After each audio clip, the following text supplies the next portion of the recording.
Prašom. Na, kad ir taip. Aš iš vienos pusės. Tada Gerai. Prašau.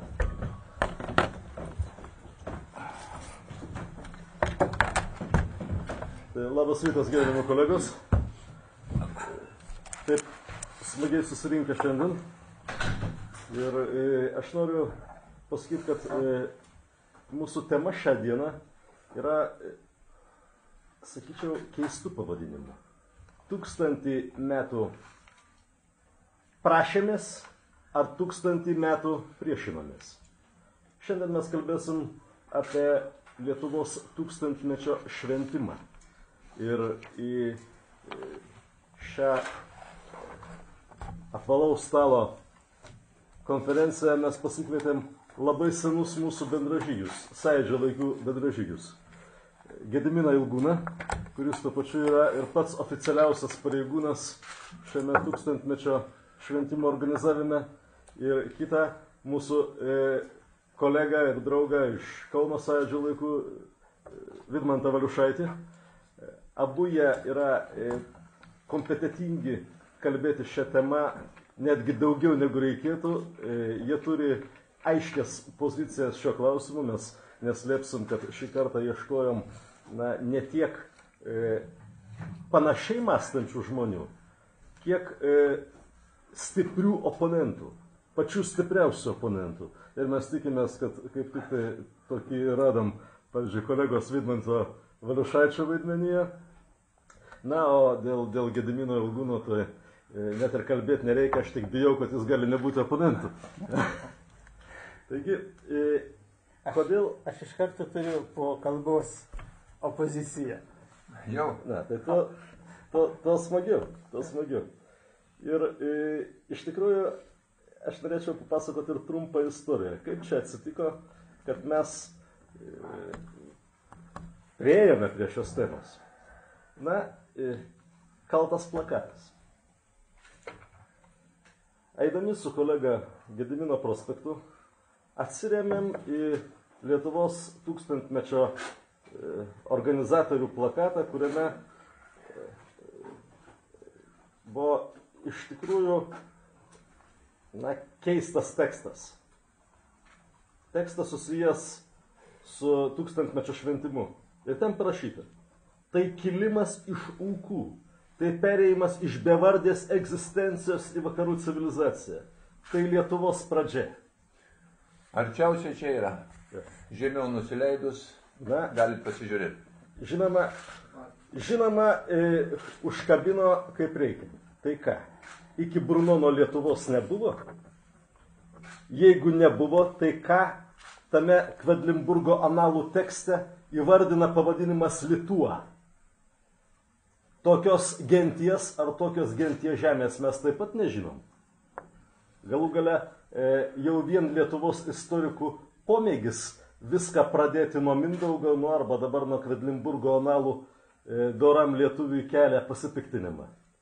Na, o mintis apie Lietuvos pradžią susijusią tik tai su mūsų priešų kronikų tekstais taip pat nėra pačios patriotiškiausios. Na, paskaičius Lietuvos istorikų pranešimų pavadinimus Europinėse konferencijose, kuriuose yra sakoma, kad Kolumbas atrado Ameriką, o šventasis Brunonas Lietuvą, kyla klausimas, ar jie bent jau suvokia šitos istorinės metaforos kontekstą. Būdami atrasti, mes automatiškai suteikiam atradėjui teisės į mūsų teritoriją, taip kaip Kolumbo atradimai suteikė Ispanijos karūnai teisę į šiandieninės Meksikos teritorijas, ir po tokių Kolumbų visada ateidavo Fernandai Cortesai, Francisco Pisarai, tai yra konquistadorai. Taigi, kilo klausimai, pradžioje pasiginčijom tarpusavio, paskui nutarėm, kad reikia, žinoma, ieškoti pokalbininkų, kurie atsakytų, kasgi čia darosi. Užpuolėm kolegą Ilgūną. Sakom, kas per tekstas? Jis sako, jūs neskaitot prezidento dekretų. Na, taip ir prasidėjo. Taigi, mes norėtume šitą diskusiją pradėti 4 klausimais. Mes manom, kad juose telpa viskas. Ir pirmasis klausimas būtų gerbiamam Gediminui. Ir žinoma, tas pats bus visiems kitiems. Ką jums asmeniškai reiškia ši 1000-mečio paminėjimo data? Bet neoficiali pozicija jums. Asmeniškai man ji daug reiškia. Čia galima būtų sakyti, kad apskritai ar verta minėti asmeniškai gimimo dieną. Ir turbūt nekyla niekam klausimas, kad jeigu Tūlas Jonas ar Tūla Jonė paminima metrikų įraše, kad gimė, tai reiškia, kad ji jau yra. Tai ir Lietuva paminėta 1009 metais reiškia, kad buvo. Bet aš noriu atkreipti dėmesį ir paoponuoti iš karto Audriui, jis visą laiką vartojo žodį 1000-mečio šventimas. Lietuvos 1000-mečio minėjimo prezidento dekrete ir programoje ir visur kitur nėra žodžių šventimas. Yra tik minėjimas. Taigi oficialiai mes nešvenčiame Lietuvos 1000-mečio datą, o ją minime. Šventimas ir minėjimas ne tas pats. Galima švęsti, bet neminėti. Galima minėti, bet nešvęsti. Štai mes 2 dienos prieš minėjome didžiosios tremties 41-ųjų sukaktį, minėjome 40-ųjų birželio 15 okupacijos, bet nešvenčiame. Tai ir Lietuvos 1000-metį mes nešvenčiam, o minim. O toliau yra kiekvieno asmens atvejis, kiekvieno asmens nuomonė, ar jis tai priima kaip šventę, ar jam tai yra šventė, ar nėra šventė. Vasario 16. Turbūt ne visiems šventė. Kovo 11. Turbūt ne visiems šventė. Ačiū Dievui, gyvenam demokratinėje santvarkoje ir kiekvienas pats formuoja savo nuomonę, poziciją. O jums šventė ar minėjimas? Asmeniškai jums. 1000. Minėjimas. Minėjimas. Taip, nešventimą. Bet aš dar toliau, reiškia, kitą noriu pasakyti, tas, reiškia, iš Ūkų ir Audriaus minimą. Tai yra žodžiai iš Lietuvos Respublikos prezidento dekreto apie Lietuvos 1000-mečio valstybinės komisijos įkūrimą. Pacituota dekreto ta mintis. Ji yra romantiška, iš Ūkų kyla, taip. Bet apskritai kalbant apie tai, be abejonės Lietuva buvo. Tik kokia Lietuva? Daugelis kalbėdami apie tai prieš 1000 metų arba net prieš 1000. Pavyzdžiui, padalyjimas Lietuvos Lenkijos valstybės 795 metai, net 19 amžiaus pabaiga, visai kita nuomonė buvo požiūris į valstybę ir tautą, negu šiandien mūsų yra. Taigi, kad buvo žmonės, kurie kalbėjo tą pačią kalbą kaip mes, kurių apyvokos, kultūros, tikėjimo dalykai buvo savotiški ir išsiskiriantys iš kitų kaimynų, tą patvirtina archeologiniai tyrimai. Tai be abejo tai buvo. Reiktų paminėti ir tai, kad, sakykime, jeigu Lietuva mini savo 1000-metį, tai pavyzdžiui Lietuvos dalis Sūduva, gaila likščiol pravardžiuojama Suvalkija, paminėta daug anksčiau, ji 3 amžiui mūsų eros paminėta Sūduva yra. Taip, kad ir šitas faktas, kurį šiandien šiemet mes minime, nėra galutinis be abejo. Labai tikėtina, kad istorikai suras, dar studijuodami senus tekstus, mes neturėjom galimybės kaip tauta, kadangi atsirado mūsų istorikams galimybės gilinti, studijuoti, ieškoti savo praeities autentiškai. Tai po nepriklausomybės atkūrimo, 3 dešimtmetį, netgi 4, nes formuotis tiesa buvo, bet pirmieji didieji mūsų istorikai, tai ne istorikai, Janulaitis, sakykime, arba kiti teisininkai, daktarai, jie nebaigė istorijos studijų, Basanavičius tam tarpe, pavyzdžiui, jis gydytojas. Ir kiti. Taigi atsirado ta galimybė tik tai 3 dešimtmetį praeito šimtmečio. O ir dabar šiandien mūsų istorikai, aš galėčiau gal papriekaištauti. Mes jau beveik 20 metų greit minėsim nepriklausomybės laikotarpį sukakį. Mes neturim Lietuvos Respublikos istorijos šaltinių. Tebėra LTSR istorijos šaltiniai. Kaip? Kodėl? Ir daugelio kitokių dalykų. Tai taip, kad visai įmanoma, visai galima, kad tikiuosi, kad atsiras galimybės finansinės, intelektualinės, kad mūsų istorikai galės pastudijuoti Romos archyvus ir taip pat Kryžiuočių ordino Rusijos ir kitus senuosius archyvus ir galbūt suras paminėjimą prieš 2000 metų. Tai tiek. Ačiū. Prieš klausdamas Gedimino aš tiesiog pasinaudosiu tokią teisę pakomentuoti, pareplikuoti, kad mūsų rūmų istorikas, ponas Dumbliauskas, jau tiesiai įvardino, kad tai yra vardo įgyjimas. Taigi, jeigu jau vardas įgytas, tai kam beieškoti? Bet tiek to, replika yra replika. Ponas Vidmantai, kaip jūs jaučiat? Aš naudoju ne ką galvojat, bet ką jūs jaučiat. Kai yra minima. Dėkui. Aš pirmiausiai dėkoju už šitą galimybę, už tą temos iškėlimą ir aišku dėkoju visiems susirinkusiems, kad yra žmonių, kuriems tai rūpi, kuriems tai svarbu. Kadangi vis dėlto pirmas jausmas, kokį klausimą, ką aš pats asmeniškai jaučiu, tai aš jaučiu tam tikrą, sakyčiau, nusivylimą neišnaudotą progą. Neišnaudota proga ta prasme, kad vis dėlto tai yra istorinis faktas, kurio vertė priklauso nuo interpretacijos. Kaip mes dažnai faktą sugebam interpretuoti, kaip jį mes matom šalia kitų faktų, nes vienas faktas gali turėti vieną reikšmę, bet jis greta kito fakto kartais dažnai įgauja visiškai skirtingą, o kartais net ir priešingą reikšmę ir prasmę. Todėl nuo interpretacijų labai daug priklauso. Ir dėja, man nusivylimas yra ta prasme, kad interpretacijų nėra. Mes nereflektuojam šitos datos, nesvarstom. Sakant, šita yra maloniai išimtis, mes ją kritiškai vertinsim ar teigiam, ar kitaip, kitas klausimas. Bet iš principo mes, jeigu reflektuojam tos faktus, reiškia, mes gilinam savo pačių būtį, savo prasmę, savo buvimo šiandienos. Mes kaip žmonės, kaip visuomenė, kaip tauta. Be šitų interpretacijų mūsų gyvenimas neįmanomas. Tiek jinai gyvybinga tauta, kiek jinai sugeba reflektuoti pati save. Tai šita prasme, aš maniau, kad tie tūkstantmetis, kai bus televizijos laidos, bus kūriami, bus straipsniai, bus kiti dalykai, bus pilna Lietuva, taip sakant, šitų įvykių, interpretacijų, įvertinimų.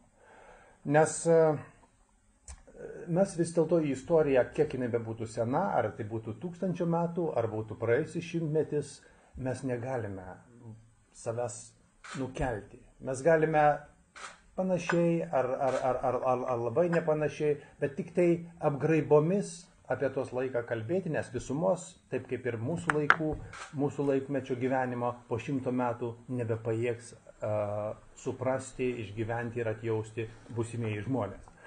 Tai tos interpretacijos yra reikalingos mums šiandien, mums dabar. Tai va šitą prasme mes jo neišnaudojam. Mes neišnaudojam ir nesukūrėm. Išleidom vieną knygutę apie vertingą, tarp kitko knyga yra, apie šaltiniai, apie Brunono, taip sakant, misiją, kaip aprašo vokiečiai, kaip aprašo italai, prancūzų šiek tiek šaltinių yra. Tai ta knyga įdomi, vertinga ir manyčiau, kad žymiai per mažas įnašas yra į viso šito. Dabar man šiek tiek užkliuvo Audriaus mintis apie ką mes darėm. Ar mes 1000 metų priešinomės, ar mes prašėmės į Europą. Aš manyčiau, kad mes nei priešinomės, nei prašėmės. Yra istorijos tėkmėje susitiko dvi civilizacijos. Na, galbūt pavadinti civilizacijomis ano laiko Lietuvos socialiniai būviai galbūt ir per skambu, taip pat ir vakarų Europos iš dalies, bet vis dėlto su išlygom vadinkim tai civilizacijom. Jos susitiko. Ir va iš šito susitikimo, kaip toliau vystėsi istorija, jinai galėjo labai įvairiai vystytis. Priklausė nuo tų sprendimų. Sprendimas pirmojo susitikimo buvo misionieriaus vyskupo nužudymas. Galėjo būti nenužudytas jisai. Jį nužudė, ar jis karalius buvo, ar jis buvo kunigaikštis, ar jis buvo genties vadas, netimeras. Bet jis bandė tą vyskupą ugnimi. Vyko kažkoks teologinis ginčas, teologinis diskursas. Bandyti, kurio dievas stipresnis. Įsivaizduokim, anų laikų žmonių, sakant, kur ir kalbos barjerai, matyti, buvo ir kiti dalykai. Ir tuos dalykus, kuris stipresnis iš jų yra, bandymas ugnimi. Jie sutarė, tu sumesk savo stabus į ugnį, o aš pats pereisiu per ugnį. Ir kada sudegė Netimero dievai, o Brunonas ištvėrė ugnies bandymą, jis iš karto nusilenkė ir apsikrikštijo. Ir apkrikštijo 300 vyrų, pasakyta, kartu su juo buvo apkrikštyti. Vadinasi, jo kariauna, 300 vyrų kariauna tos laikais, tai buvo didelis. Tai buvo jis be abejo, kai jis buvo didelės teritorijos vadovas. Ir šalia to, savo brolį, kuris nesutiko krikštytis kartu su tais, jisai nužudė. Netimeras. Ir neaišku, kiek laiko gyveno Lietuvoje Brunonas, bet matyt, jis praleido čia kelis mėnesius. Todėl, kad, reiškia, jis rašė apie tai, kad jis atkeliavo basas, Italijos klimatas ir galbūt Vokietijos klimatas daug švelnesnis. Ir Lietuvoje sunku žiemą buvo ištvert basam. Bet žiemos pabaigoj, matyt, Netimerui jau pasišalinus, ar nebuvus kažkaip, ar jam užklydus toliau, kažkoks kitas genties, arba galbūt tos teritorijos mažesnis valdovas Zebedenas, brolis Netimero, nužudė, nukirzdino. Ir tada Lietuva 200 metų iki Mindaugo vėl dingsta iš istorijos. 200 metų vėl ūkai, kaip sakyta, buvo čia dekrete. Tai vat štai klausimas. Jeigu būtų Lietuvos istorija pasisukusi taip ir Netimero krikštas būtų pavykęs, mes turėtume šiandien galbūt visai kitą dalyką. Gal mes šiandien kalbėtume kaip 40-50 milijonų tauta. Ir... Vokiečių tautą. Ne, aš turiu galvoje lietuvių tautą. Jeigu... Prisidėjo prie to 80 dabar esančią. Ne. Mes galėjome būti galbūt Baltarusijos, Ukrainos, galbūt Rytų Lenkijos ir taip toliau. Bet aš tą sakau tik tai norėdamas pabrėžti vieną dalyką, kad istorija dėja tariamosios nuosakos nežino. Ir visą tai, ką mes čia spekuliuojame ir taip toliau, čia yra tik grinai laisvalaikio praeitimo. O faktas yra faktu, kad vis dėlto štai šitą susitikimą pasiekmė buvo, kad mes vėl 200 metų iš istorijos dingome. Na ir kada sakyti, kad mes skaitome šiandien savo priešų tekstus, tai va aš tada čia dedu tų civilizacijų truputį lyginamą į svorį. Šitam susitikime vis dėlto civilizacija, kuri atėjo į Lietuvą, ji buvo stipresnė ne ginklu, galbūt ir ginklu, bet pirmiausiai savo socialinės sklaidos, taip sakant, turiniu. Ten aprašytas gana smulkiai kankinys, žuvęs dėl tikėjimo Brunonas, o Lietuvos karalius arba didelis valdovas, jo mes tik vardą žinom. Nes šitoje kultūroje ir šitoje civilizacijoje jinai neturėjo savo potencialo palikti ainiams savo praeities. Tai tiek aš. Vidmantai, labai ačiū ir negaliu neatsidžiaugti poziciją. Ir be abejo, bent jau mes galvojam, kad ir Kvedlinburgo analai, ir visi kiti metraščiai, tai nėra tik istoriniai dokumentai. Tai yra viešųjų ryšių dokumentai, kurie atitinkamos ideologijos turėtojų buvo ruošiami tam, kad pasiekti labai konkrečių politinių tikslų. Ir žinoma, Vidmantas nepacitavo visko iki galo, bet netgi tie metraščiai aprašo pikantiškas detalės. Kai Brunonas Basas atėjo pas Zebedeną, pas Netimerą, tai Netimeras jam sako, mes tokių kaip tu čia basų vaikščiojančių ir kaulijančių pinigų matėm pakankamai. Taip, kad sako, tu čia nesistenk, mes tau nieko neduosiu. Tada Netimeras nuėjo, apsirengė savo vyskupiškais rūbais ir grįžo atgal.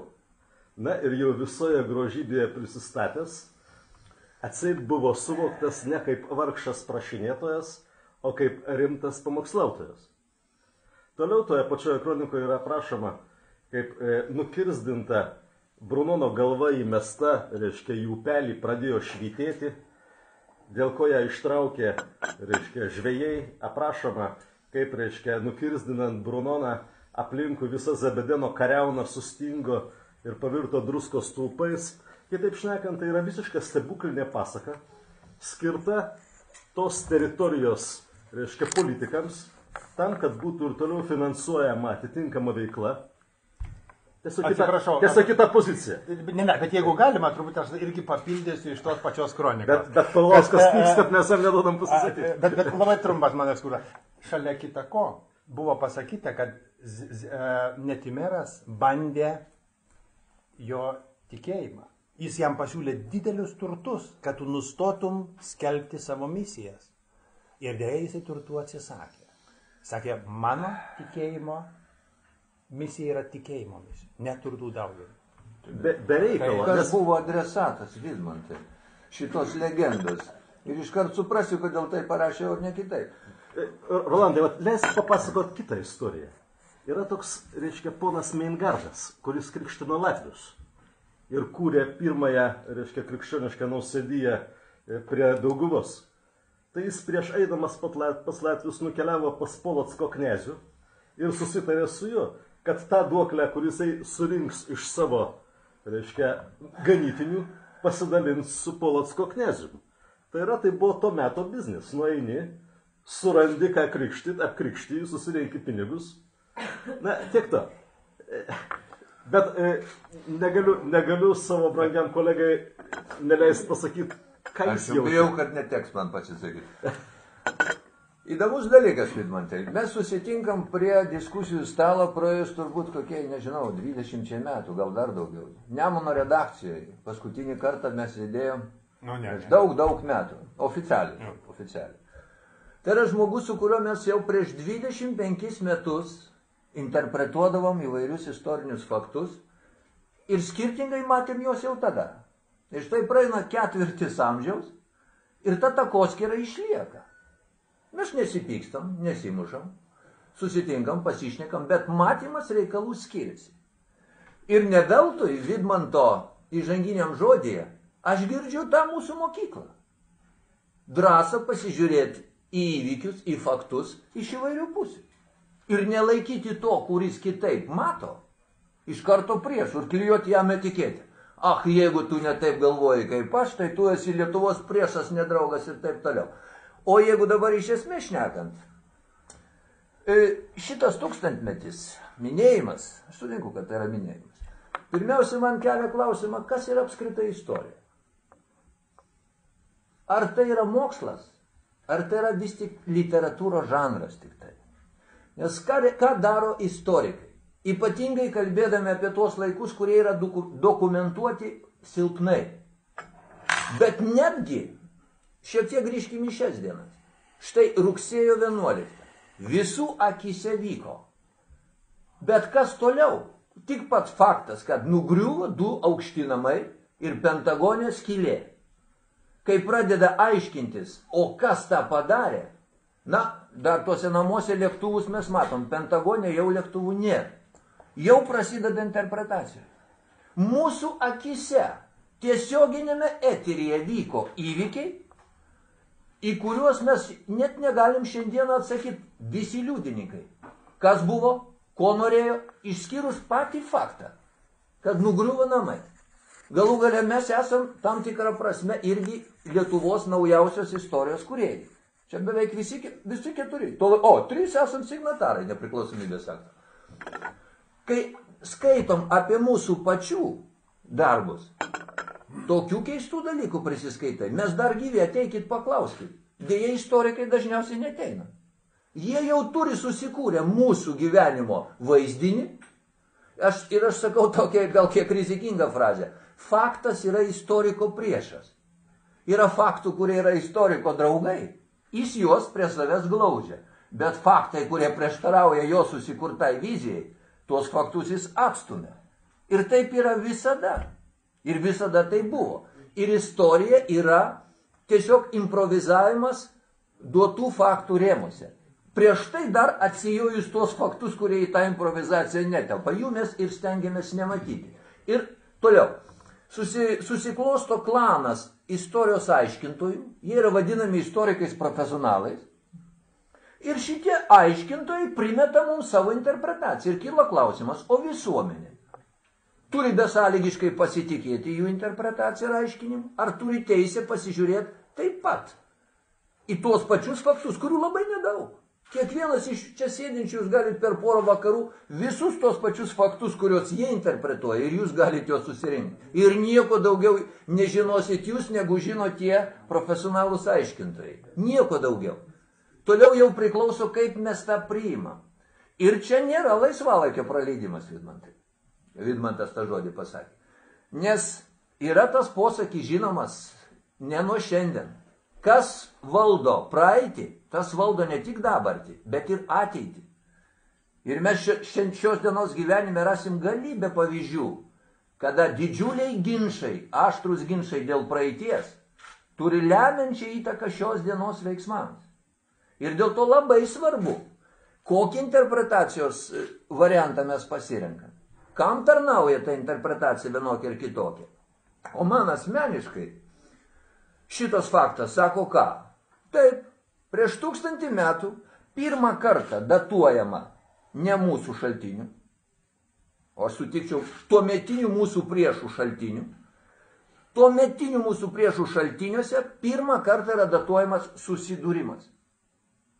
Susidarimas savotiškos anų laikų Europos Sąjungos. Ir štai 1000 metų mano interpretacija, štai ką man asmeniškai kaip žmogui sako šitas faktas, mes 1000 metų ir trynėmės su ta Europos Sąjunga vienais ar kitais pavydalais jai esant, tai Europos Sąjungai. Ir ponas Ilgūnas turbūt neprieštaraus, kad kai tik jūs paskyrė šitos komisijos pirmininku, kažkokia viena iš... Komisijos pirmininkas prezidentas. Tvarko, bet vis tiek jūs toks, prezidentas tai jau čia taip aukštai, kad galima išlaikyti kaip ir Dievo vietininkų žemė šiuo atveju, ar ne? Aš iš karto klausiau, ponas Ilgūnai, koks turinys bus šito minėjimo? Pamenat? Taip. Nes galima minėti labai įvairiai. Galima kalbėti apie ūkus, apie bevardę civilizaciją, o galima kalbėti taip, tai yra pirmas mūsų tuometinių priešininkų dokumentuotas faktas apie susidūrimą dviejų civilizacijų. Ir tuo metu mūsų civilizacija nugalėjo. O pats šaltinio pasirinkimas ir Vidmanto taip su pietetu cituoti fragmentai to Kvedlinburgo analų, ar ne? Bet Vidmantai... Aš atpasakojau, necitavau. Taip, pasakojau. Citatos įdomesnės. Bet tai juk yra stebuklinė pasaka. Kodėl mes priimam kaip istorinį faktą nedegantį ugnyje Brunoną ir daugelį kitų? Jeigu šiaip patektų į ranką žmogui toks rašinys, tai sakytų žmogus, nu čia yra pasaka. Bet šitą pasaką kažkas pakelia iki istorinio argumento rango. Ir iš to yra daromos toli siekiančios išvados. Ir štai ką mes šiandieną bandom, ne tai kad paneigti, bet suabejot šituo vieninteliu galimu interpretacijos variantu. Gerai. Tai, kolegos, ar norit atsikirst? Truputį. Tai, žiūrėkit, bet padarom taip. Po minutę. Gerai. Nes mes dar turim 3 klausimus, gerai? Gerai, na, pirmiausia, istorija tai yra faktai ir jų interpretacija.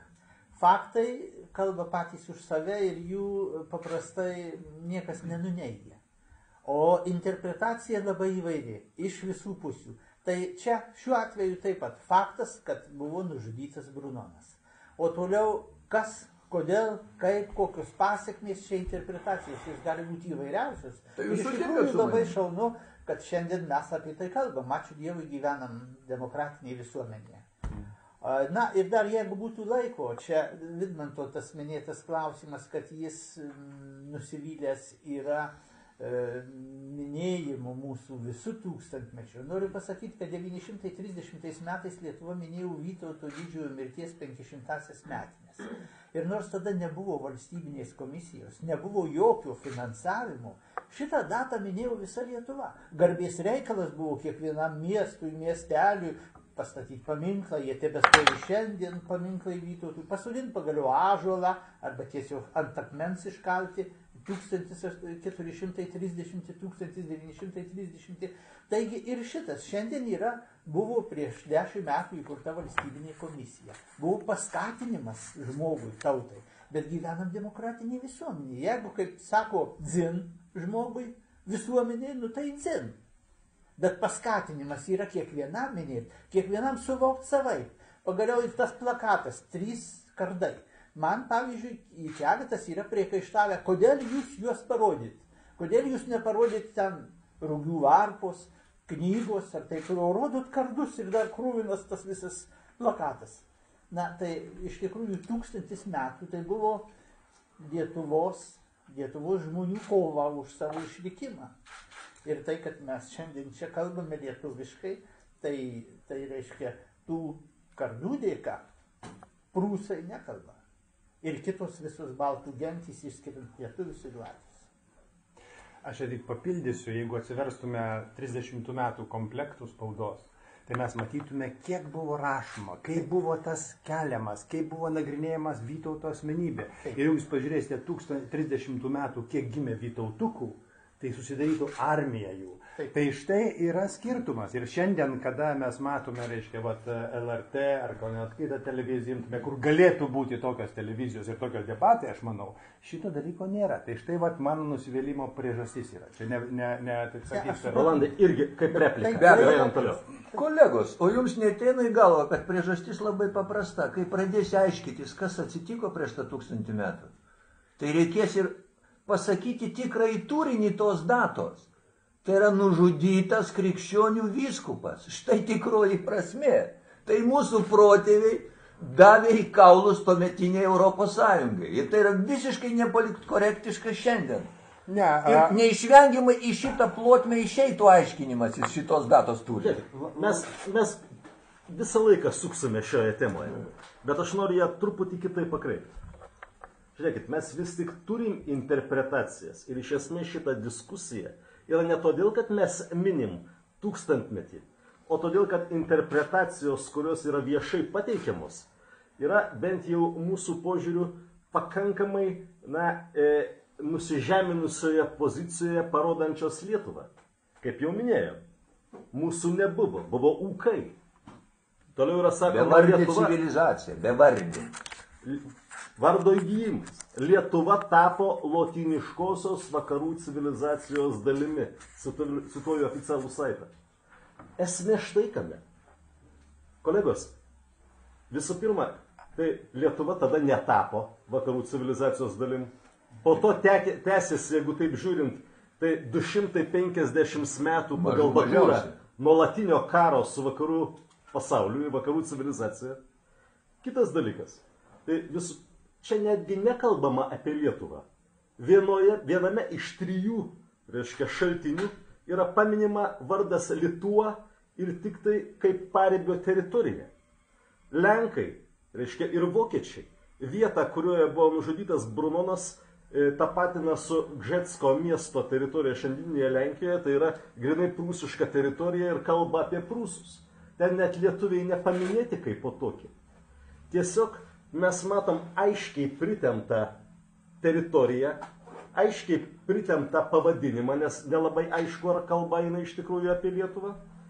Ir iš to daromas išvadas ir iš to daroma, reiškia, interpretacija, kuri Lietuvą rodo kaip staiga prisišliejusią ir besiveržiančią į vakarų Europą teritoriją. Yra 2 broliai minimi. Vienas brolis Netimeras, eurofilas, ir kitas brolis... Mes jį taip įvardijam. Ir kitas brolis Netimeras, euroskeptikas.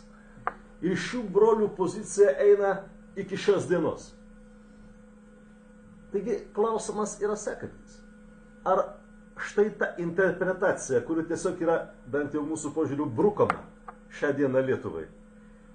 Ir nėra pagrindinis tikslas, na, ponas Gediminas tai vadina minėjimu, aš tai vadinu šventimu.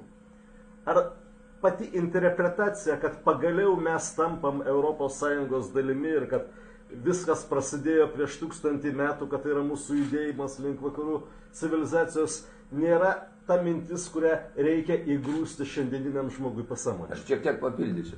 Juk galima dėti akcentą ant Netimero, kuris krikštijosi, kas ir yra daroma. Bet galima dėti akcentą ant Zebedeno, kuris priešinasi šitam krikštui, kuris nukerta galvą ir kuris gina kažką tai savo, jis gina juk, jeigu jis taip elgėsi. Ir jis mato tame kažkokį pavojų, Zebedenas. Netimeras jo nemato. Ir jis patiki, sakykime, šito nedegančių vyskupų ugnyje, nors aš nemanau, kad tai yra nelabai logiška, bet kažkokį triuką matyti ten atliko tas Brunonas. Jeigu tas faktas aplamai egzistavo. Jeigu egzistavo. Dabar žiūrėkit, Netimeras panašiai kaip mūsų šios dienos euroentuziastai, patiki visokiais mitais apie gerą gyvenimą Europos Sąjungą, apie 3 litus už vieną, kažkas panašaus kaip nedegantis Brunonas tada. Ir yra šiandieną tokių Zebedenų pilna Lietuva, kurie netikėjo prieš 5 metų, kai stojom, netiki dabar. Ir kaip rodo Kvedlinburgo analai, netikėjo ir tada. Štai yra takoskyros pradžia, dokumentuota, jinai buvo gal dar seniau, bet... Taigi, klausimai mūsų svečiam, ar ne? Aš... Kaip jūs matot šitą aspektą? Čia paminėjai ankstesnėje replikoje, kad 25 metus šnekamės ir kažkaip galvos ne vienas kitam nenukirtom. Čia ir yra esmė, man atrodo, visos diskusijos. Už tai, kad aš gerbiu paties požiūrį, sakysim, tautinį, tvirtą, tokį savo Paliūdį, kad šaknis yra 10 metų gili. Ne, čia mes buvo sovietų laikai, dar anksti toli iki diskusijų Nemune apie tai kalbėdavom ir taip toliau. Bet ačiū pačiam už tolerantišką požiūrį į mano, taip sakant, pasaulio matymą. Čia buvau pakviestas kaip žmogus, kuris, suvokė istoriją kaip krikščionis. Taip, nes sąmoningai šitą. Sąmoningai mane čia pakvietė. Tai vadinasi, čia mes šnekamės tarsi Netimero ir Zebedeno, taip sakant, kažkoks aidas tolimas, bet yra esminis skirtumas. Ten baigėsi krauju, baigėsi galvų nukapojimu. Ir kada mes pereinam į šias dienas ir kada pereinam prie tokių santykių galvų kapojimo, tai mes turim šiandien tą politinį akligatvį, iš kurios nebėra išeities. Galvas kapoja svetimiem. Ne, atsiprašau. Savo brolį Netimeras nužudė. Tai kaip? Tai štai, šitoj vietoj mes, man atrodo, tą sandarbą, tą dimensiją, kurią krikščionybė per 2000 metų išugdė, respekto, tolerancijos ir pakantumo kitai perspektyvai, kito matymui, nori, nenori. Jeigu šitą nukerti, mums nebėra bazės, nebėra susikalbėjimo pagrindo. Bet pats pirmam pasisakymė sakėjai, kad to pakantumo oficialiam lygiai tai nėra. Čia tik dėka Respublikai mes galim diskutuoti. Bet oficialiam lygiai tai nėra. Mane leidai pabaigti. Apie tą ir kalbu. Mes esam situacijoje, kai buvom, pavyzdžiui, sovietų laikais, kaip marginalai, kur kažkur tai privačiose teritorijose vyko diskusijos. Faktiškai didelė visuomenės dalis šiandien yra nustumta į tą marginalinę teritoriją. Kas vyksta oficialiai plotmėj, tai vyksta, tam tikram orkestravimo, aranžavimo lygmenį. Mes su Audrium tą interpretuojam, kad nugalėjo Netimero ainiai tiesiog. Ne, čia būtent aš manau, kad čia yra nugalėję Zebedeno ainiai, kurie, taip sakant, neturi visiškai šitos pagarbos kitam pasaulio matymui. Atsiprašau, aš matau atsėdinti poną Jakavonį, kuris būtų galbūt dar trečios pozicijos, jis yra baltų, sakysim, ten tos visos kultūros ir įkojimo atstovas. Ir aš matau, kad reikia pagerbti ir visus žmonės. Ir tą matymą, ir tą perspektyvą. Ir Lietuva, turi šitoj bazėj surasti savo taip sakant, susikalbėjimo plotmę. Dabar jos nėra. Dabar yra buldozerinis principas, kuris, taip sakant, tas diskursas Lietuvoje nevyksta. Nevyksta labiausiai, nevyksta, mūsų tikslų identifikavimo ir valstybės ir visuomenės raidos krypties nustatymo linkme. Tai Gediminai, bet ar iš tikrųjų interpretacija, jog mes įsiliejame į latiniškosios vakarų civilizacijos erdvę, yra vienintelė verta dėmesio generuojama šio fakto apie Lietuvos vardo paminėjimą? Be abejo, ne vienintelė. Be abejo, ne vienintelė. O pats tas dviejų brolių buvimas, kaip jums matosi?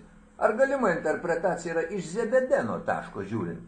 Galima, kodėlgi ne, yra dvi pozicijos. Tik tai klausimas taip, sakykime, vyskupą galėjo išvaryti iš savo krašto. Galbūt nebuvo būtinybė, jisgi neginkluotas buvo. Šiemet balandžio 1 buvo... Jūs interpretuojat, mes nežinom konteksto, kuriame visą tai atsitiko. Balandžio... Gal su savo 300 vyrų kėlė didžiulį pavojų. Taip, čia man prisimena, reiškia, dailės muziejuje buvo paroda skirta Lietuvos tūkstantmečiui ten. Ir ten kalėjimo kamerui sėdi du plikagalviai, vienas kito klausia, už ką sėdi. Brunoną tokį nudaigojau. Tai reiškia, pats tas faktas, sakykime, mums juo didžiuotis, kad buvo nužudytas, nevertėtų. Ir todėl yra klausimų, man, sakykime, taip pat buvo klausimų ir komisija, ką jūs minit, kaip čia yra. Reiškia, nužudytas vyskupas su 18 palydovų ir jūs dabar čia darot iš to pompą, šventę. Aš kad šventės nedarom. O paminėta tokiam kontekste, kągi, tokiam tai tokiam. Tai užtat ir nėra plačiai minima, nes, sakau, iškiltų tokie labai įdomus ir keblūs klausimai. Atsiprašau dėl platumo, tai čia Vidmantas kalbėjo. Suprantat, nuo kiekvieno žmogaus priklauso, mes negalim įsakyti nacionaliniai televizijai. Transliuokit daugiau šitai datai skirtų laidų. Apskritai iki šių metų nebuvo. Šiemet, ačiū tūkstantmečio vaikai, pavyzdžiui, kaip atsimenat, žvilgsnis į savo istoriją, į praeitį, šiek tiek tam skiriama dėmesio jau, bet, pavyzdžiui, komercinės televizijos neskiria, spauda neskiria, laisva. Kas, ką nori, tas spausdina, skiria dėmesį arba neskiria. Gerai, kolegos, bet aš noriu atkreipti jūsų dėmesį į dar vieną įdomų faktą ir per tai mes ir formuojam sekantį klausimą. Juk tai nėra pirmas bandymas Lietuvoje parodyti šventą Brunoną kaip su Lietuva susijusi veikėja. LDK kancleris Pacas Pažaislio vienuolyne užsako pas to meto žinomą tapytoją Poloniją. 18 šimtmetį. 17 šimtmetis. 17 užsako ir paskui tas tęsiasi ir 18. Tai reiškia, užsako 11 freskų. Freskų kaip tik tai šia Brunono tema. Kito šventojo, kuris tiesiogiai yra susijęs su švento Brunono misija palaikai, jie atgabenami į Lietuvą ir prasideda jų garbinimas. Šventas Brunonas tampa antruoju Vilniaus arkivyskupijos globėju. Šventas Brunonas pradedamas vadinti Lenkų, Rusų, o paskui ir Lietuvos apaštalų. Kitaip šnekant, Romos bažnyčia ir katalikų bažnyčia tapatina šventą Brunoną su Lietuva pakankamai senai. Ir mūsų galva taip yra daroma tam, jog būtų parodoma, jog Lietuva į pasaulį atėjo ir gali būti suvokiama tik tai per krikštą ir tik tai per katalikų bažnyčios veiklą ir misijas. Tai ar tai, ką mes turim šiandien, štai toks, vėl vienpusis Lietuvos vardo minėjimo pozicionavimas. O kad vienpusis, tai mes matom iš plakatų, kurie yra platinami. Nėra štai to senojo aido iš 17 šimtmečio, kurį dar LDK kancleris Pacas, reiškia, pradėjo leisti savo viešųjų ryšių technikomis į pasaulį atbalsis šiai dienai. Ar tai ne tas pats žaidimas? Tai, Gediminai, jūs mažiau pasisakot ir čia labiau aš jūs atakuoju šiuo klausimu. Taip, aš manau, ne tas pats. apskritai Brunono paminėjimas čia nieko naujo suprantama. Šapokos Lietuvos istorijoje minima Brunono nužudymas, žūtis, bet ten neminima apie tai, kad Lietuva paminėta pirmą kartą. Ir čia, reiškia, kituose... O kaip jūs galėtumėte sakyti? Jau Pacas šitą žinojo, taip, o kažkodėl Šapoka apie Lietuvą nieko nesako? Nesako. Kodėl? Pacas irgi apie Lietuvą nesako. Pacas apie Brunono nužudymą kalba. Bet vienareikšmiškai, jeigu jis tą... Bet sieja su Lietuva. Sieja, bet apie Lietuvos vardo paminėjimą ten nėra. Beje, noriu atkreipti dėmesį, kad pirmas atkreipė dėmesį į šitą datą profesorius Povilas Pakarklis. 950 metais išėjo Lietuvos TSR istorijos šaltinių pirmas tomas ir ten skyriuje seniausi šaltiniai apie Lietuvos istoriją yra šitas vienas sakinys paminėtas.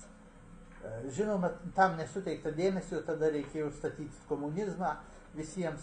83 metais profesorius Gudavičius platų straipsnį paskelbė Mokslo akademijos darbuos apie Brunono epopėją ir visą kitą. Bet tai irgi buvo, Mokslo akademijos darbai yra siauram profesiniam ratui skirtas atvejis. Na, ir tik tai mūsų atgimimo laikotarpiu, 89 metais, profesorius Česlovas Kudaba, tada Lietuvos kultūros fondo pirmininkas, pirmą kartą paskelbė ir kalbėjo žodžiu ir raštu, kad artėja Lietuvos tūkstantmetis. Reiktų ruoštis šitam paminėjimui. Jis suteikė tam prasme, ritualinę gal ir taip toliau. O jau po nepriklausomybės paskelbimo, 91 metais Bumblauskas Lietuvos aide paskelbė ir taip toliau populiarino šitą temą. Beje, šiandien klausė ir manęs, kas atrado šitą faktą paminėjimo? Bumblauskas? Nu, ne, kaip matot, aš jau minėjau istorinius faktus. Nėra žinoma, kaip išėjo, kaip surado profesorius Pakarklis, kaip jis atkreipė dėmesį į tą faktą. Apie Brunono nužudymą, kaip minėjau, seniai visiems žinoma publikuota, čia nieko naujo, bet kad Lietuva paminėta pirmą kartą. O kaip tai jie galėjo apeiti šitą faktą, jūs man pasakykite? Jie skaito tuos pačius šaltinius, visur mato tą Lietuvą parašytą. Ir kaip galėjo tas pats Pacas neatkreipti dėmesį į šitą faktą? Matyt. Aš nelabai su to sutikčiau, kad tai yra įmanoma. Matyt, neatkreipti. Nėra tai užfiksuota. Bet mes šiek tiek dar norėtume, kad jūs pasampratumėt, ką reiškia pats Brunono atėjimas į Lietuvą, ką reiškia tuo metu? Kas tai buvo jūsų matyti? Atėjimas į Lietuvą tai reiškia vakarų krikščioniškosios civilizacijos kartu atėjimą ir nešimą į mūsų kraštą. Gerai ar bloga, čia galima diskutuoti. Bet kitaip sakant, konflikto pradžia tam tikra. Konflikto pradžia, bet tai visa istorija yra. Taip, visa istorija yra konfliktų istorija. Na, man atrodo, mums neįmanoma išsiaiškinti šitų klausimų, jeigu mes nesuvoksime pirmiausiai pasaulyje žiūrinio turinio, Rolandai. Va čia truputį yra skirtumas krikščionio ir, sakysim, nekrikščionio žmogaus. Nekrikščionis jis galvoja, kad visa krikščionybės istorija tai buvo sąmokslo teorija, kuri dengėsi kažkokiais tai dalykais, kuriais patys netikėjo, bet darė dėl turto, dėl viso kito. Krikščionė truputį yra kitaip. Vis dėlto pirmiausiai klausimas yra būties klausimas. Kam aš esu? Kokia mano buvimo prasmė?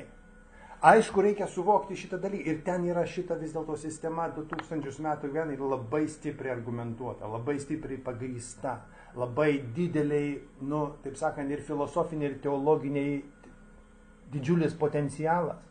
Kitas klausimas, kad mūsų Lietuvoje ta krikščionybė yra be galo paviršutiniška.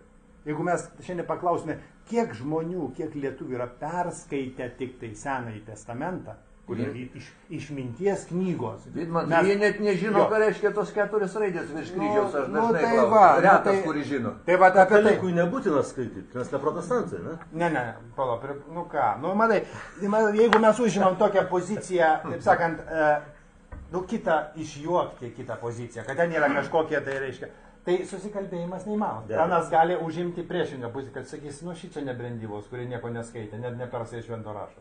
Tai, čia ne ta pozicija susikalbėjimo. Aš manau, kad mes geroj bazėje kalbamės, bet aišku, galima. Tai, bet aš noriu paaiškinti, kad reiškia žmonės, kurie ėjo į misijas, kurie aukojo, kurie žuvo, kurie savo gyvybę aukojo dėl to, kurie basikeliavo per Europą, tai buvo truputį daugiau negu grobimo žygiai. Šalia to reikia atskirti du dalykus. Buvo misijų tinklas, buvo vienuolynai, kuri ėjo per tikėjimą, per atsižadėjimą turto, per neturtą. Ir buvo karališkoji valdžia, pasaulietinė valdžia, kuri kartu vieną kitą derino. Ir viena su kita, reiškia, gyveno, kaip sakant, ne tai, kad čia, bet ta plėtra krikščionybės ir tikėjimo savo misijos teisumu ir šventumu, ji ėjo iš gilaus įsitikinimo. Didelė dalis. Buvo visko, aš nenoriu sakyti, net ir popiežių, taip sakant, istorijoje, Vatikanų, ten visko buvo, bet iš principo šita ekspansija, šita plėtra vyko būtent šito pagrindo. Ir kada mes kalbam apie Zebedėjaus, taip sakant, poziciją, kuri, taip sakant, ginklų, kalavijų klausimą sprendė ir pabaigė, tai tas nepasibaigė. Keistai. Šitas nepasibaigė. Tai, reiškia, jeigu klausi, ką reiškia kaip krikščioniui tuometinė akcija. Tai tuometinė, kas tai buvo? Tai buvo, įsivaizduokime, tuo metu visuomenė. 1000 metų žmonės ne tai, kad neraštingi, jie nieko nežino. Iš tikrųjų, jiems pagrindinis dalykas, kuris dievas stipresnis. Jie metė šitos, taip sakant, medinius dievukus, tie sudegė ir čia buvo bandymas. Tai šitos, mes negalime atitrūkti šiandienos kategorijų mąstyti apie įvykius, kurie vyko prieš 1000 metų ir visą tai vertinti, kad tai buvo viešųjų ryšių kompanijos, akcijos ir visa kita. Gerai, dabar Rolandui, nes ir paskui esam prie paskutinio ir pagrindinio klausimo. Žiūrėkit, tautiečiai, aš tai sėdi du seni prieteliai, nebijau tokio žodžio, sutiksi, ar ne? Seni prieteliai, dešimtmečiais. Ir štai kaip skirtingai mes matom tą patį faktą. Vidmantas sako, jie basi su įsitikinimu atėjo čia ir kirto mūsų tautiečiam gal su įsitikinimu. Kas man kirto? Klausyk. Tai Vyskupą nukirto. O paskui kas buvo? Kiek žuvo čia mūsų protėvių kovoj su jais, su tais įsitikinusiais? 250 metų vyko žudynės iš jų pusės. Ir tu sakai, tai, kad jis atėjo su įsitikinimu, leidžia šitą interpretuoti jų naudai, Vidmantai. Ne, vėl interpretuoji vienšalį. O tu kaip... Ne, palauk. Žiūrėk, suvokime to laiko, taip sakant, gyvenimo aplinkybės. Lietuviai nekirto, lietuviai į visas pusės irgi grobiamosius karo žygius. Bet kodėl tu vienus tada iškeli kaip pozityvą tokius pačius kirtėjus, o kitus jau su negatyvu vertini, bet aš pratęst noriu. Kažkada mokykloje, kada aš skaitydavau apie Mindaugo norą įsigyti karūną popiežiaus, nuoširdžiai sakau, niekaip negalėjau suprasti, kokio velnio tam Mindaugui reikia tos karūnos. Valdo didžiulės teritorijas, ar ne? Ir kažkodėl jam tos karūnos reikia. Va, aš suprantu, buvo kažkoks istorinis tuo metu kontekstas, kuris vertė jį tos karūnos geisti. Bet tos karūnos iš popiežiaus jis savęs nelaikė pilnaverčių valdovų. Kodėl? Aš tau keldavau klausimą. Dabar pažiūrėkime iš šios dienas. Kas sprendžia, ar šalyje rinkimai legitimus? Argi pati šalis, kurioje tie rinkimai vyko? Šiandien yra lygiai toks pat Vatikanas, toks pat popiežius, politinė prasme, aš turiu omeny Jungtinės valstijas, ir jeigu jos nepripažins rinkimų Lietuvoje legitimiais, arba bet kurioje kitoj pasaulio šalyje, ta valstybė yra kažkas panašaus, kaip tuo metu nekrikštyta valstybė, anais laikais. Tai yra lygiai, ir jie, Vidmantai, daro. Iraką subombardavo su lygiai tokiu pačiu įsitikinimu, kad neša demokratiją. Ten žuvo milijonai žmonių, jokio ginklo to masinio naikinimo nerado, bet su įsitikinimu žudo ir toliau. Tai ką mes šitą turim pateisėti? Ir Vidmantai, mano požiūris į pasaulį, į žmogų, sako, kad visada buvo tas pats. Ir visada tokio tipo darbai buvo dengiami ideologiniam nuostatom. Ir jau priklauso, kaip tu save suvoki. Arba tu priimi tas jų ideologinės nuostatas nekritiškai. Ką mes padarėm. Ir brolių Zebedeno ir Netimero istorija kuo baigėsi? Netimero palikuonis besąlygiškai ir be jokio, net nebandė, sakyk, atidavė viską, ką Lietuva turi, kad tik būtų įleisti į tą vakarų civilizaciją, kaip šiandien mes ją suprantam. Ir Ignaliną mes atidavėm, ir žemę, ką norit. Tik įleiskit. Štai aš girdžiu aidą to paties netimero pozicijos. Ir čia vieną dar aspektą norėčiau priminti. Dar yra tokia Adalberto istorija. Kadangi jis irgi Prūsuose veikia, o Prūsai ir lietuviai sunku skirti ten, kur ir kas. Ką Gudavičius sako. Taip. Dabar žiūrėkit. O kas ten yra sakoma? Kas yra sakoma Adalbertui? Tu atėjai į svetimą tau teritoriją, kuri turi savo taisyklės, į šventą gyrę ir prašau palik šitą teritoriją. Jis nepalieka ir taip pat yra nužudomas. Ką aš to noriu pasakyti? Vadinasi, tie, kurie taip teigė, turėjo savo vertybių sistemą, turėjo savo sampratą, kas jie tokie yra, ir suprato atėjūnus kaip nešančius pavojų jiems. Ir dėja, šiandieną Lietuvoje nugalėjo ta koncepcija, kuri besąlygiškai sutinka su viskuo, kas ateina iš ten. Visiškai nekritiškai. Ir dėl to mes turim tą rezultatą, mano supratimu. Dėl to mes nuo naujų metų gyvensim su brangesnė elektra ir taip toliau. Viskas yra susiję. Ir dėl to praeities šitie faktai pasidaro labai svarbu šiandienai.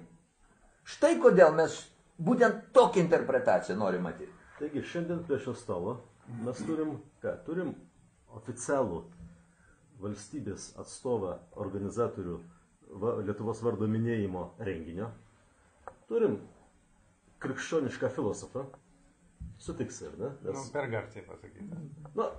Manau, kad tu daugiau negu bet kas kitas gali taip vadintis. Aš krikščionis esu, žmogus krikščionis, kuris...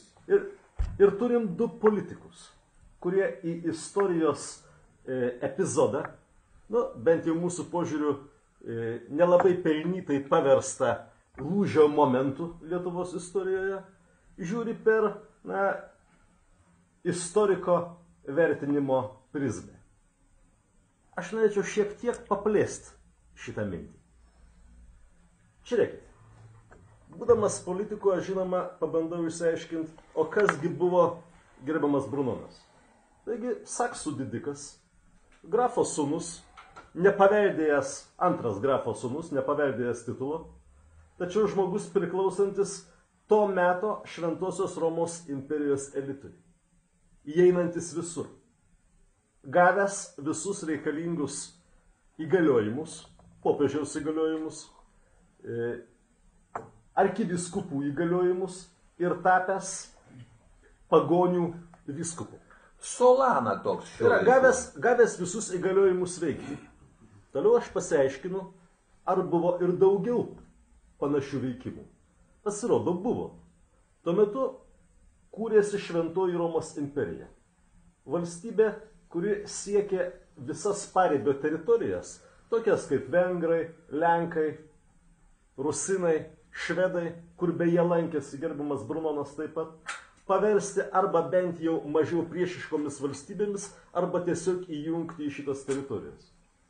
Taigi pradžioj yra siunčiamas ideologas propagandistas, kuris stengiasi šitose teritorijose įtvirtinti ideologiją, kurios pagrindu prieš keletą šimtmečių buvo cementuota Romos imperija ir kurios pagrindu buvo sukurta Šventosios Romos imperija. Taigi, kitaip šnekant, atvyksta politikas, kuris atlieka dar ir ideologo vaidmenį. Ir žinoma, šita pirmoji misija žlunga, kaip prieš tai žlugo Adalberto misija, kaip prieš tai žlugo eilės kitų vyskupų misijos pas vokiečius arba pas skandinavus. Tai vienas žingsnis. Kitas žingsnis, kasgi vyksta jau 17-18 šimtmetyje, kai Šventas Brunonas eilinį kartą atkasamas iš savo istorinio kapo ir Pažaislio vienuolynas gauna 11 freskų su jo vaizdu. Tuo metu, politiniam priešininkam Respublikos Žečpospolitos, yra reikalinga įrodyti, kad ta teritorija niekada nebuvo svarbi ir savarankiška. Jiems reikia įrodyti, kad jinai buvo atrasta kaip po tokia. Ir kad ją atrado Brunonas Kolumbas iš vakarų. Tai yra tai, ką šiandien sako gerbiamas Bumbliauskas. Atrasta teritorija ir dar apkrikštyta teritorija, žinoma, visada priklauso atradėjui. Šitos politinės pozicijos pagrindu, praėjus dar geriems 70 metų, Lietuvos Lenkijos Respublika yra pasidalinama tarp tų pačių mūsų priešininkų. Tai yra tarp Prūsijos ir tarp Rusijos, kaip po tokios. Taigi, manajame matėme, tai taip pat LDK kancleris, o Rusija tais laikais ir Prūsija pirko įtakos agentus Lietuvos teritorijoje ir Lenkijos teritorijoje, vykdo eilinę ideologinę diversiją, įrodinėja, jog buvo atrasta Lietuva, jog buvo, reiškia, pakrikštyta ir už tai jinai priklauso tiems, kurie ją krikštijo, ir galų gale mes gaunam rezultatą. Kokį rezultatą gausim dabar, kai vėl eilinį kartą, reiškia, Brunonas iškyla tokiu savo pavidalu, ir ar Lisabono sutartis, kurioje Lietuvos ir kitų Europos kraštų valstybingumo praradimas yra dokumentiškai fiksuotas, nereikalauja dar vieno ideologinio pastiprinimo.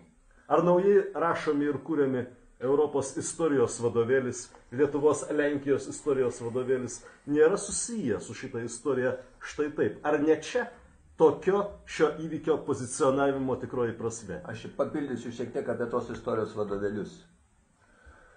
Tai yra didžiulis sumanimas. Yra norima parašyti istorijos vadovėlį bendrą visai Europos Sąjungai. Jau veikia tokios grupės Briuselėje ir taip toliau. Ką tai reiškia? Šitame vadovėlį nori, nenori teks nuglaistyti visus kampus. Ir iškyla naujas istorijos dalinimosi etapas. Kaip panašiai 19 šimtmetį, Vidmantai, sutiksi, juk pagrindiniai baziniai teiginiai istorijos tai buvo dedami 19 šimtmetį. Lietuvių valstybės nebuvo, istorinis pyragas dalinamas, mūsų nėra ir mūsų ten labai ir neišliko, kadangi mes dalybose nedalyvavom.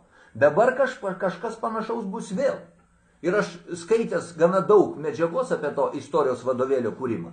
Aš žinau, kokie ten jau susidūrimai, kokie konfliktai. Viskas lygiai tą patį svarbu. Ir vėl praeitis lems dabartį ir ateitį. Labai akiplėšiškas klausimas mestas, ponas Ilgunas. Tu palauk, tu paruošk visą, žinai, atakas kampą. Na, pirmiausia, dar aš norėčiau atkreipdėmėsi, čia ne vienas nepaminėjau, nors visi kalbam apie laikotarpį tą po tūkstantmečio Lietuvos kaip tautos arba valstybės reikšmę Europos istorijoje. Tai Lietuva išgelbėjo vakarų civilizaciją nuo totorių mongolų ordų. Jeigu nebūtų atsimušus ta mongolų totorių banga į Lietuvos didžiąją kunigaikštystę, tai totoriai mongolai galėjo būti ir Paryžiuje, ir Madride, ir panašiai. Tai sėkmingai. O toliau kitas dalykas. Vėlgi LDK, Lietuvos valstybė, išgelbėjo Maskvą, Pskovą nuo kryžiuočių ordino, nuo vakarų ginkluotos ekspansijos. Tai buvo ta riba. Kažkodėl apie tai nelabai, gal kalbama, nelabai prisimenama šitas faktas. Tai kodėlgi to nėra Lietuvos tūkstantmečio minėjimo programuose? Kodėl jūs sakote tai dabar, o ne plakate? Tai programuose Lietuvos tūkstantmečis skelbia kasmet jau 5 metai daugiau konkursus, siūlymus istorikams, privatiems asmenims. Dirbk, rašyk, tyrinėk. Bus finansuojama. Bet prievarta pavesti, negali. Dabar čia nukreipta ir į mūsų dienas, žinoma. Kalbant ir apie krikščioniškąją eigą, tai irgi civilizacija ir kultūra atnešta mums ir nešama. Turbūt vienareikšmiai vertint pozityviai, sakykime, turbūt mano nuomonė nebūtų galima. Negalima užmiršti inkvizicijos Europoje. Kiek nužudyta žmonių. Ir sakyti, kaip čia, ar čia buvo vadovaujamasi Dievo tiesa. Įsitikinimu, kaip ir, sakykime, 200 metų iš tikrųjų mūsų tauta kovojo ne prieš krikščionybę, o prieš ginkluotą agresiją. Tai reikia pripažinti, kad tai dėja, žinoma, buvo.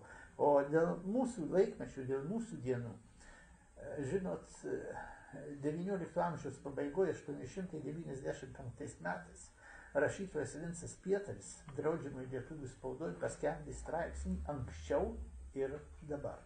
Ir jis apžvelgė, analizavo lietuvių tautos padėtį 18 amžiaus pabaigoje, padalijimai Lietuvos Lenkijos valstybės ir 19 amžiaus pabaigoje.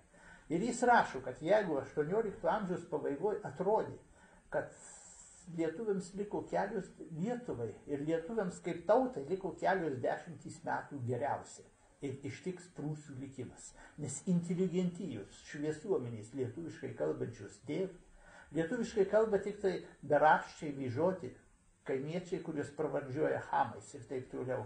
Ir praeis kelios dešimtmetys ir atrodė, kad neliks. O šiandien, 19 amžiaus pabaigoje, mes turim lietuvių kilmės, lietuvių valstiečių, sūnus, vyrus, baigusius aukštuosius mokslus, rytuose ir vakaruose. Ar galima buvo įsivaizduoti, mes skaitom lietuviškus laikraščius. Tiesa, jie leidžiami prūsuose, bet jie yra. Mes skaitome lietuviškas knygas. Mes turim aukštuosius mokslus baigusių žmonių. Tai mes išliksim kaip tauta. Ir tai matot, tuo metu, kada nebuvo Lietuvoje jokios mokyklos, pradžios mokyklos lietuvių kalba, kada buvo draudžiamas spauda ir taip toliau. Tai dar perkeliame 100 metų ir viršaus ir dabar. Ar mes, kaip tauta, turim galimybę išlikti Europos Sąjungoje? Kitas dalykas, mes esam prie tos ribos. Rytų meška nėra rami. Ir šiandien gal taip, bet kaip bus rytoj nežinia. Ir mūsų įstojimas tautos į Europos Sąjungą ir į NATO, tai yra tam tikras skydas vis dėlto. O toliau ar mes išliksim, mes turim puikias startinės galimybės, lyginant su 18 arba 19 amžiaus pabaiga. Fantastiškai. Bet išnyko tautos, išnyko ištisos civilizacijos, niekas mūsų neverčia nutautėti šiandien, niekas neverčia mums anglų kalba visur užrašus rašinėti ir taip toliau. Žinau, tenais laikais aš labai daug keliavau ir, sakykime, Jakutske prie manęs prieina berniukas, įstrižom akim ir sako, a u меня papa rūskį. Turbūt suprantat gal. O kodėl rusas? Mama говорит, русский был. Mama sako, rusas buvo, dabar jo nėra, bet rusas buvo. Ačiū Dievui, anais laikais aš negirdėjau, kad kurim nors moteris ar berniukas girtųsi Lietuvoje, kad jo tėvas rusas. Ir jeigu šiandien mums reiškia tas iš vakarų įtaka ne visada geriausia, jeigu ji nugalės mus, jeigu mūsų pilietiškumo neliks, nu tai kągi. Bet kiekvieno žmogaus reikalas.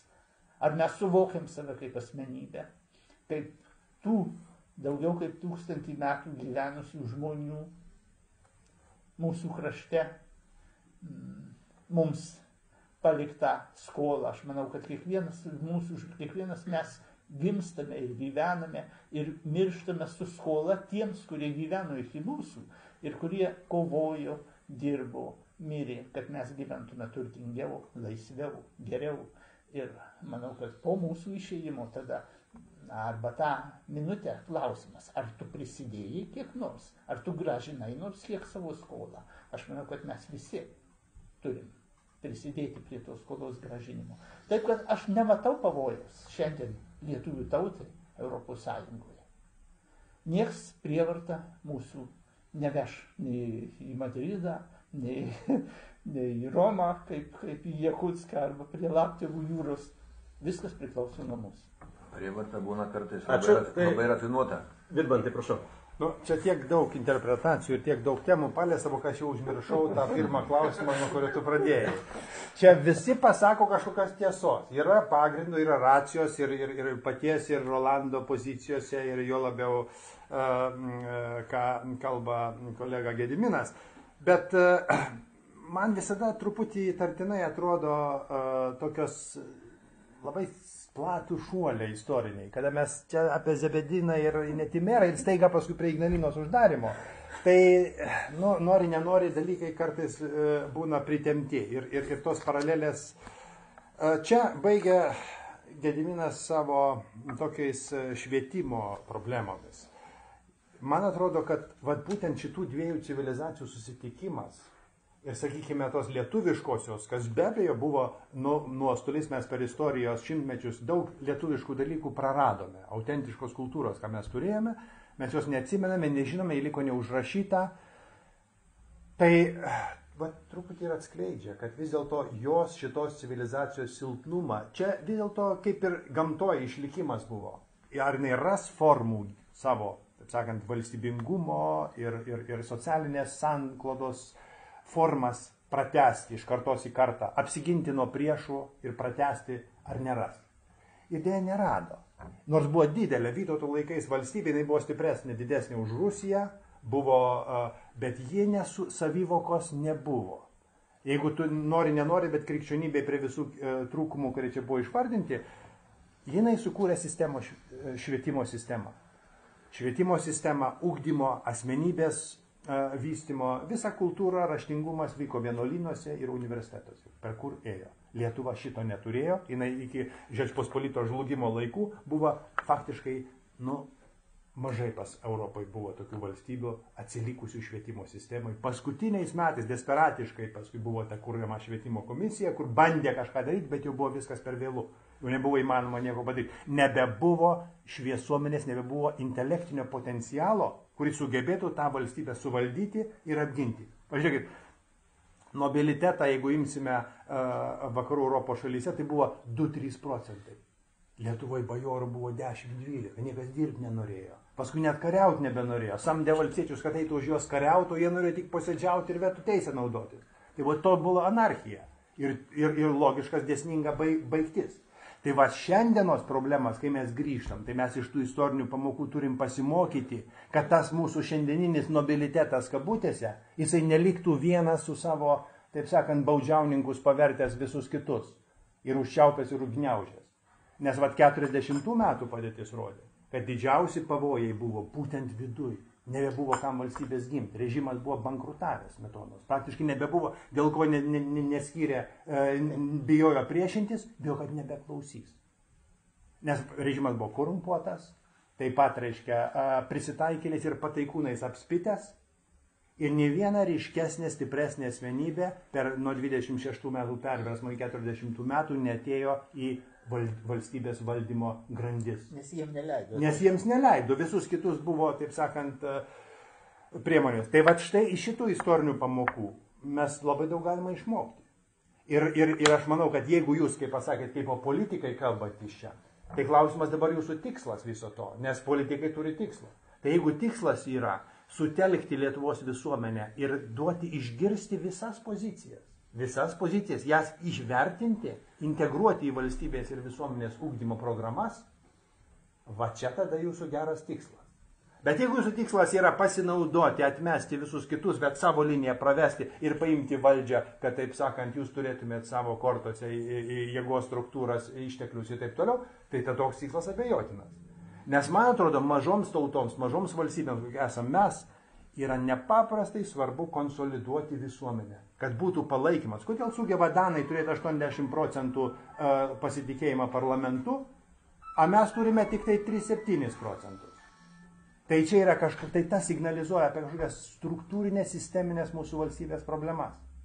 Vadinasi, už tai, kad yra valdžios programos yra tik tol, kol jie paima valdžią. Paskui visuomenė nebeįdomi. Jiems nebereikia, kad juos remtų. Jie priiminėja sprendimus ir vis, taip sakant, iki savo kracho eina toliau.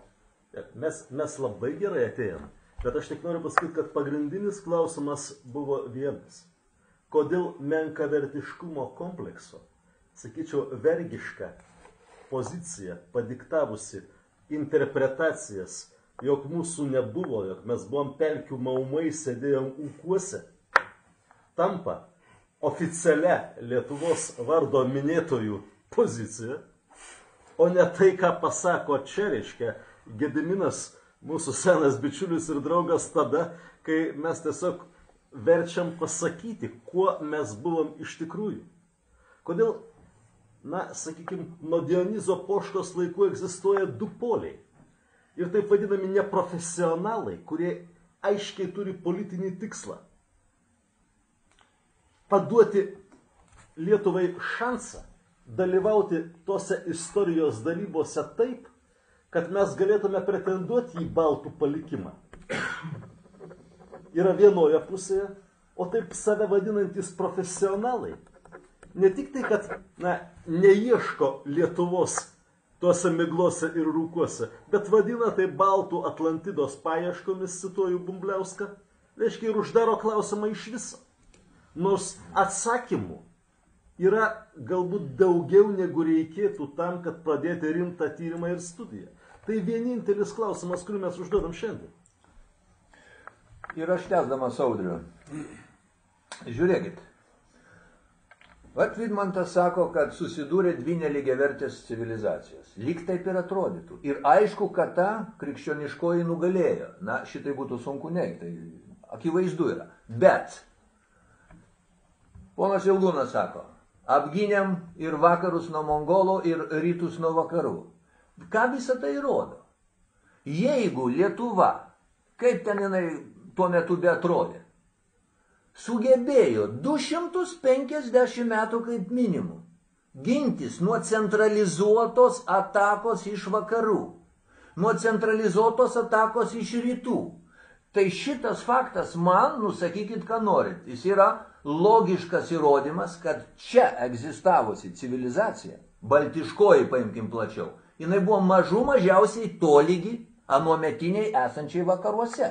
Nes jeigu būtų buvę kitaip, tai jie būtų suvalgę be sviesto. Nu kaip gali, jūs įsivaizduokit.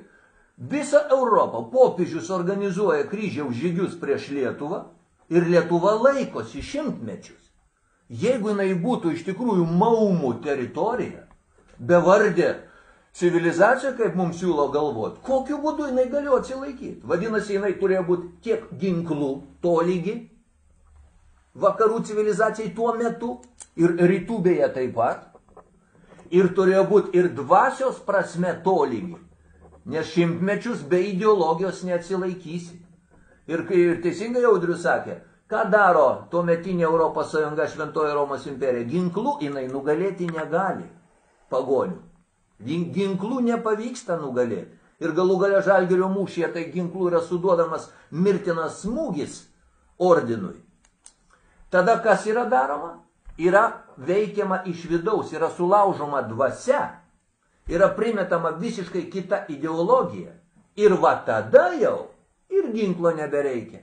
Ir kaip neperšokti šias dienas, Vidmantai? Jeigu neseniau kaip vakar šitoj salėje buvo diskusija visai kitų klausimų, kur lygiai taip pat yra mušama į vertybės, į žmogaus vertybės, į šeimos vertybės. Čia buvo diskusija. Kada bus sulaužytos tos vertybės, mums patiems jau nebekils jokio noro priešintis. O 1000 metų, vieną aspektą noriu pabrėžti, apie tą 1000 metų šnekėdamas. Mes buvom arba savarankiški, priešinomės tiek prieš rytus, tiek prieš vakarus. Mes periodiškai pakliūdavome į rytų įtaką ir tiesiogiai būdami jų okupuojami. Bet mes pirmą kartą dabar pakliūvame į vakarų civilizaciją jau pilnai. Čia yra pirmą kartą istorija. Ne pirmą. Aš turiu menį administraciškai. Administraciškai. Prieš karį Lietuva buvo nepriklausoma valstybė. Dabar mes esam sąjungos nariais, Vidmantai. Šito nebuvo niekada per šitą 1000 metų.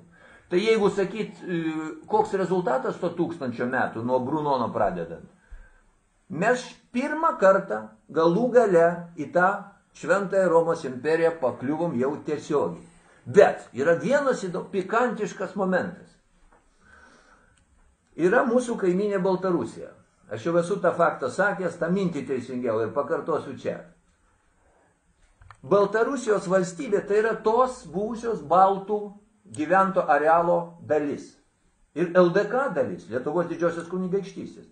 Ir ta Baltarusija paradoksaliai šiandien yra paskutiniais pagonimis dabartinėmis sąlygomis. Ir jos smaugia šiandieną Rusiją Putino, va šiuo metu vyksta didžiulis spaudimas, kad Baltarusija pasiduotų.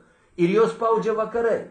Ir jie laikosi. Taip, kad paradoksaliai, bet mes kaip priešinomės, taip ir priešinamės inkorporavimui ir į rytus, ir į vakarus. Tik šiuo atveju Baltarusija priešinasi už mus, kaip mūsų va šito arealo tam tikras reliktas. Taip, kad istorija niekur nedingo, Vidmantai. Tai kolegos, Jinai čia pat. kadangi mes jau valandą 20 minučių kankinam susirinkusius, taigi po trumpą, reiškia, atsikirtimą ir jeigu mums bus klausimai, mes juos atsakysim. Gerai, ir galima. Dėl Audriaus pareikštos minties nepilnavertiškumo komplekso. Pirmiausia, sakyčiau, kad nesirgom mes niekada tuo.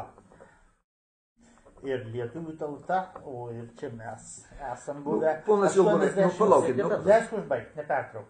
Aš vieną digresciją. 91 sausio 13 mums pakako savarankiškumo. Kas tie jų, ką jūs sakot mes? Mes tai... O Seimas, kuris nubalsavo už Europos konstituciją, kurios net nebuvo po to. Nubalsavę net neskaitė.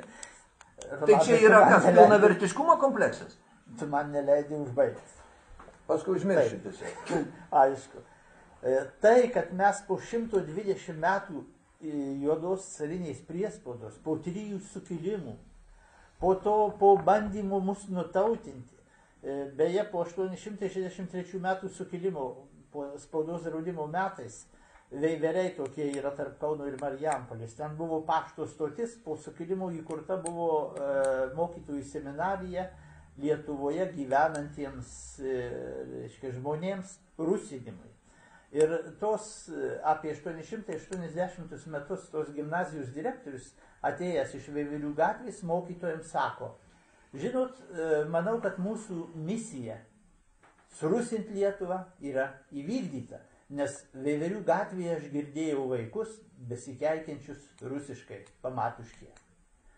Tai buvo tokia situacija ir aušra, varpas, tai sustabdė tą mūsų visiško nutautėjimo procesą, jis galėjo įvykti. Tai aš noriu pasakyti, kad jau tada buvo pakankamai žmonių, kurie nekompleksavo, neturėjo nepilnavertiškumo komplekso, neturėjo jo ir nepriklausomybės metais, aš pilnai pritariu Vidmanto pozicijai ten dėl politinės situacijos. Neturėjom šito komplekso mes iki 90 metų. Aš jau minėjau, kad joks vaikas nesigyrė, kad prie jo motinos buvo prieėjęs rusas, bent aš manau, Lietuvoje kaip Jakutijoje, pavyzdžiui. Ir šiandien nėra to. Nors, reikia pasakyti, yra prezidento Antano Smetonos adjutanto pulkininko Šliogerio atsiminimai, kaip jis kartą dalyvavo pokalbėje prezidento su premjeru Merkiu, svarstant, jeigu Lietuvai nepavyks išlaikyti nepriklausomybės, kuri blogybė būtų lengvesnė Lietuvai, rytai ir vakarai, Sovietų sąjunga ar Vokietija. Antanas Smetonas sakė, žinai, jeigu jau neįmanoma išlaikyti būtų nepriklausomybės, tai jau geriau Lietuvai būtų, kad ją okupuotų Sovietų sąjunga, rusai, negu vokiečiai. Mes turim 120 metų patirtį carinės priespaudos ir iškentėsim aukštesnę kultūrą, mus nesuvalgys kaip tautos. Atsiradus progai, galimybė, mes vėl atkursim nepriklausomybę. Jeigu mus okupuos vokiečiai, mus ištiks prūsų likimas. Jau šiandien Sritys, Gumbinėje, šitas paribis, kur didžioji dalis prieš 100 metų dar buvo lietuvių gyvenama, jau nebėra lietuvių, mūsų suvalgys tuoj pat. Tai štai, sakykime, tas pavojus, tos ribos yra. Ir šiandien, bet šiandien, tai aš vėl kartojuosi, prievarta, niekas mūsų nenutautina, niekas neverčia mūsų kalbėti tik angliškai, žiūrėti filmus tik angliškus, amerikoniškus ir taip toliau. Būkim pilietiški, pasirinkim. Na, aš čia norėčiau porą refleksijų dėl istorijos. Kad istorija mūsų iš tiesų 19 amžiuje buvo pagrindinės istorijos Europos parašytos, didžiosios valstybės, mūsų nebuvo ir mūsų tikrai niekas ten neieškojo. Kada mes atsiradom 20 amžiui, mums reikėjo rasti savo vietą istorijoje. Bet žinoma, istorija neparašoma tokiuose spaudos konferencijose. Ta, ką mes čia pašnekėjom, tai nereiškia, kad rytoj būtinai istorikai klausys šitą filmą ir žiūrės, taisys, reiškia, istorijos. Ne. Tai va, Tai aš noriu pasakyti, kad čia yra labai nelengvas procesas, net prie pačių geriausių intencijų. Ir ilgas procesas. Tai taip sakant, mūsų istorikam reikia ir tam tikros profesinės kompetencijos, ir taip sakant, autoritetų ir pripažinimo. Ir po truputį, taip sakant, save įtvirtinti. Na ir manau, kad tas vadovėlis, kuris yra, reiškia, rengiamas, kaip sakant, nemanau, kad čia labai blogas dalykas. Europos parašyti, vis tiek turi būti kažkoks tai koordinuojantis bendrą Europos istoriją, matantis ir taip sakant, nustatantis Europos raidą. Pavyzdžiui, aš labai pozityviai vertinu tą Normano knygą Europą, kuris yra britų istoriko parašyta nepaprastai įtaigiai per esminius Europos įvykius, reiškia, ir pasakyčiau, Lietuvos Žečpospolitos laikų tarpsnis nepaprastai įdomiai. Tai aš nematau, taip sakant, čia kažkokio baisumo. Tegul mūsų istorikai tik tai dirba savo srity. Tegul nereikia čia, taip sakant, lietuvių istorikui padaryti pasaulinį istorijos perversmą, bet savo pozicijas pristatinėti, kelti versijas ir taip sakant, pasiūlas, reikia parako. Čia, taip sakant, o dėl to truputį man, kas iš visos diskusijos, aš manau, jinai pozityviai yra, bet šiek tiek momentas tos tokio defense, reiškia, gynybinės pozicijos, kad mus čia iš visų pusių puola ir mes dabar turim tik gintis, man atrodo, iš principo yra, ne visai teisinga. Ko mes turim gintis?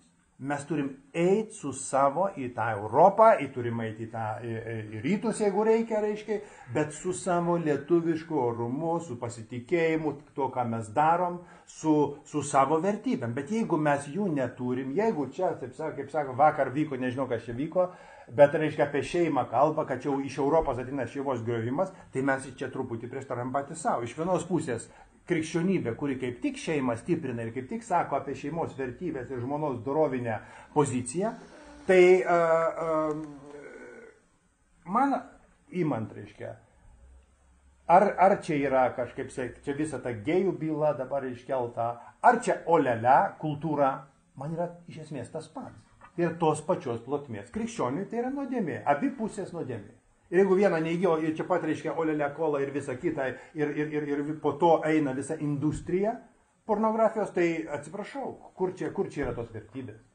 Tai jeigu mes užimtume tą poziciją, moralumo poziciją, kuri, taip sakant, gintų ir šeimą, ir visa kita, ir čia būtų lietuviškumo dimensija, tai aš manau, mes daug pasiektume. Ir viduj, ir užsienį.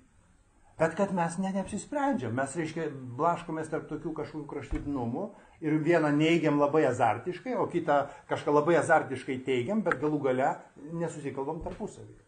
Bet viskas turi turėti pabaigą ir reikia šitą diskusiją uždaryti.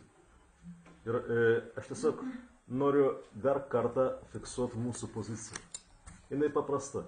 Mūsų jaudina tai, kad pagal oficialią versiją, pagal oficialių arba dvaro arba leib istorikų, reiškia, priimta pozicija, į Europą ir į Europos istorinius vadovėlius eina bevardis iš miglų ir ūkų išlindęs maumas. Ir viskas. Ir toliau nieko nebesakoma apie tą Lietuvą.